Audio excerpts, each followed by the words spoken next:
Aucune affiche de candidat, pas de panneaux électoraux. Difficile d'imaginer en circulant dans Abidjan que le pays est à moins d'un mois d'une élection présidentielle. Il faut dire que le fichier électoral n'est pas encore prêt. Sur plus de 6 millions d'électeurs inscrits, 1,9 million sont en fait de nationalité inconnue. Quand la liste électorale sera affichée et que nous aurons fait les premiers pas en matière de contentieux, nous aurons une lecture beaucoup plus sereine et beaucoup plus articulée et dynamique de cette date.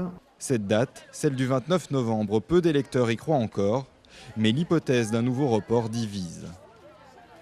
Je ne crois pas que ces élections soient les bienvenues actuellement. Il vaut mieux reporter que de faire entrer dans le désordre. Il faudrait qu'on règle le problème rapidement et qu'on puisse tenir les élections pour que la Côte d'Ivoire puisse sortir de la crise rapidement.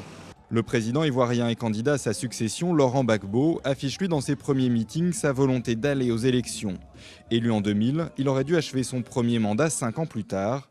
Mais entre-temps, le pays a connu la guerre et la partition entre le Nord et le Sud, avant de s'engager dans un processus de paix en 2007. Le temps de bagarre est fini. Maintenant, là, c'est le temps des élections. Pour qu'on sache enfin en Côte d'Ivoire qui est qui. La tenue des élections est en tout cas une étape majeure dans le processus de paix en cours. Ça va ramener la tension sociale, la violence qui se propage dans toute la société ivoirienne à un niveau supportable. L'affichage de la liste électorale provisoire est attendu dans les prochains jours. La phase de contentieux, qui doit aboutir à l'élaboration du fichier définitif, doit normalement durer 1 mois. La Côte d'Ivoire espère qu'elle pourra alors enfin entrer en campagne.